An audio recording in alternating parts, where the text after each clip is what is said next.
പാതിരാവിൻ്റെ നിശബ്ദതയിൽ ഉമർ റളിയല്ലാഹു അൻഹു ഒരു വീടിനകത്ത് കയറി വാതിൽ കുറ്റിയിട്ടു. ഈ രംഗം ഒളിഞ്ഞിരുന്ന് കാണുന്ന അബൂ തുൽഹ റളിയല്ലാഹു അൻഹു, ഉമർ ഇത്രക്കാരനാണോ? സംശയത്തിന്റെ നിഴൽ അബൂ തുൽഹയെ വലിഞ്ഞു മുറുക്കി.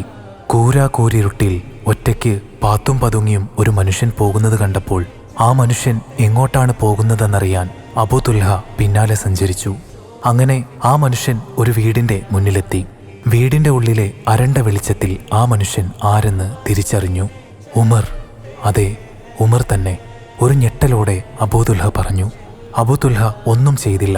ഒരു ഈത്തപ്പനയുടെ വടിയെടുത്ത് അവിടെ അടയാളം വെച്ചു. തിരിച്ചുപോയി. കിടന്നിട്ട് ഉറക്കം വരുന്നില്ല.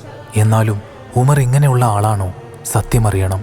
അങ്ങനെ രാവിലെ സുബഹിക്ക് ഇമാമായി നിൽക്കുന്നു ഉമർ. നിസ്കാരം കഴിഞ്ഞ് അബൂ തുൽഹ രാത്രി അടയാളം വെച്ചിരുന്ന വീട് ലക്ഷ്യമാക്കി നടന്നു.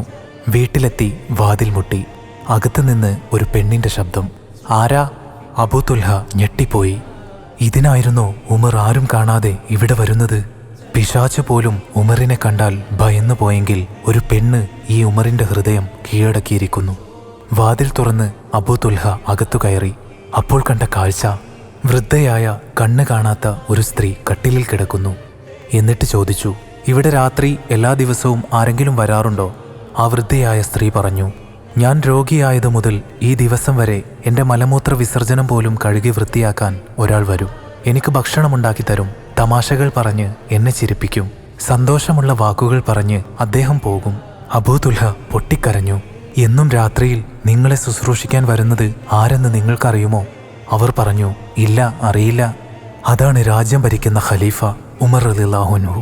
അതായിരുന്നു ഉറക്കമില്ലാത്ത ഖലീഫ. അതായിരുന്നു സ്വന്തം ശരീരത്തെ ചാട്ടവാർ കൊണ്ടടിച്ച് ഉമറെ അഹങ്കരിക്കലേ എന്ന് പറഞ്ഞ ഖലീഫ. രചന സയ്യു ക്രിയേഷൻ. അവതരണം സാം ഷമീർ.